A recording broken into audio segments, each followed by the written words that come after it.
Hi, in this video I'm going to think a little bit, sort of waffle on a bit, about what's more important in terms of getting a zero tailpipe emissions way of travelling around. Is it the kind of country you live in and the climate you live in? Does that set your kind of choices? Or is it to do with basically, government and industry support? So what started me thinking about this particular video is this week I had a quick work trip to Norway. Now I've made videos in the past about Norway and it's just covered in electric cars, but this time I was kind of thinking more in a comparative frame of mind, because 4 months ago I was in the UK doing a 1,000-mile road trip to say goodbye to my Hyundai IONIQ Electric, and then I moved to Denmark, and then the first time I've flown actually in that kind of 4-month period, I had a work trip to Norway. So I had this chance to compare three sort of reasonably close to each other countries, UK, Denmark, Norway, and I'm in this mind now where I'm not thinking immediately of replacing my electric car, so I'm thinking a bit broader about different zero tailpipe emission ways of getting around. So be that electric cars, be that electric bicycles, e-scooters, these kind of things. So it was nice to go in that frame of mind and actually compare these three different places in my head. So I was thinking with Norway, it would be basically, okay, it's colder. It was 5-6 degrees colder than being in Denmark at that particular time, at the start of last week. So I was thinking, well, I won't see that many bicycles, it'll be basically people in their EVs. It was a bit rainy, a bit cold. Whereas in Denmark, people are still cycling and so on.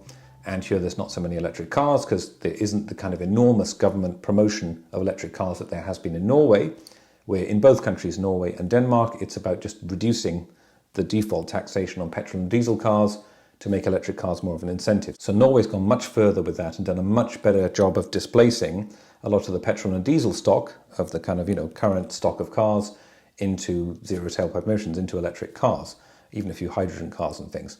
Denmark hasn't done a very good job of that from what I can see, neither has the UK, although I think the UK is sort of somewhere in between Denmark and Norway. But it's clearly not just about the climate. I was thinking, this time I would go and make the video that I wouldn't see any cyclists and so on, but I did. I'll show a 1-minute street scene in a moment where I was walking around in the new Barcode district in Oslo. I wanted to go and see how construction there was getting on. And yeah, I think there's a lot more to it than just that. And it's not just about what we decide to do as individuals in our particular climate, in our particular weather zone, and what sort of happens there. And people have been telling me, not to necessarily think and rely on an electric bicycle here in Denmark because it's going to get cold and windy and so on.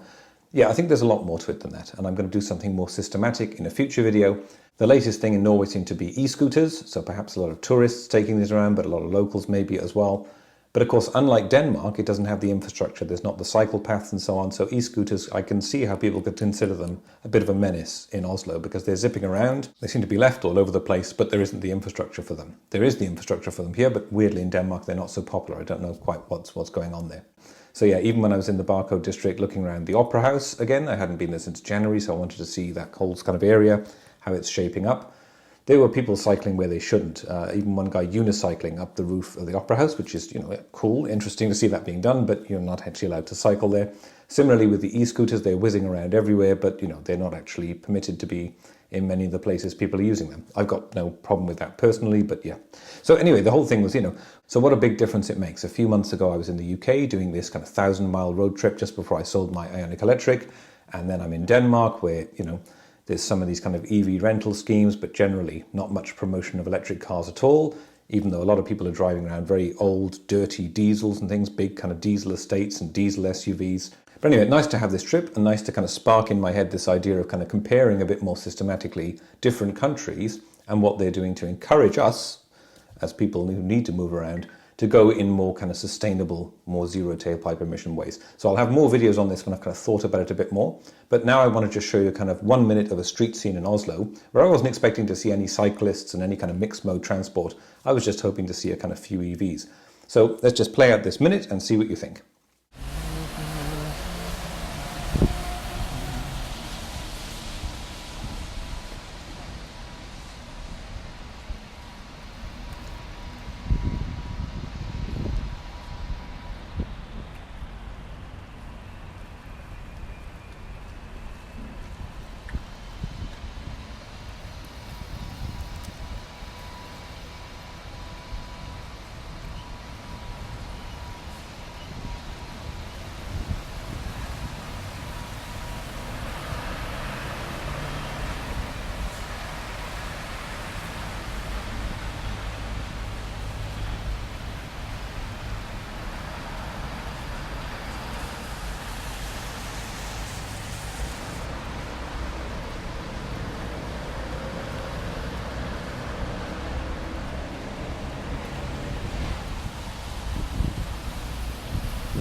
And of course, as I opened the video with, I did see a trio of Tesla Model X's and a few other electric cars while wandering around Oslo. These, I think, were sort of chauffeur cars of a particular hotel in downtown Oslo, but still really interesting to see 3 Model X's. I mean, I think in Norway that's still a lot of money. In Denmark, that's a heck of a lot of money, seeing 3 Model X's on the road together, and in the UK as well. It took in a huge sum of money to get that number of vehicles of the Tesla Model X's on the road. So yeah, that was nice to see. I didn't see as many electric cars in downtown Oslo this time. I'm not sure whether there's restrictions on driving downtown that are coming into force slowly in Oslo, or just it was the time of year and a holiday period. But nothing like the previous videos where I've been literally sort of spotting and counting electric cars. Although there were parts where I was walking in between my meeting and my hotel with some colleagues and just couldn't believe it's like almost every other vehicle and lines of them together were all electric cars. So yeah, Norway's still doing really well, I think, in terms of encouraging electric cars. Denmark, not so much. UK, not so much. Yeah, so beyond that, I don't think I'll be going ahead with the kind of 4-wheel electric bicycle project I mentioned in the previous video. There's very low interest in that, one of my sort of least viewed videos. So I think the kind of support I would need to do that would be much higher than that. So I think I might still try and see the team that make the Armadillo, the 4-wheel bicycle in Gothenburg, if I get a trip over to Gothenburg, because I have some colleagues there.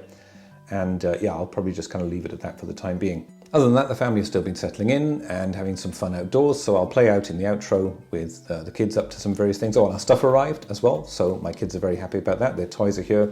The house is a bit of a mess for now, but I'll be sorting it out in the coming week or so. So yeah, there'll be more videos coming. I've got an electric bicycle that I've ordered now, so that'll be coming soon, and I'm going to try and find a trailer to tow my son behind that.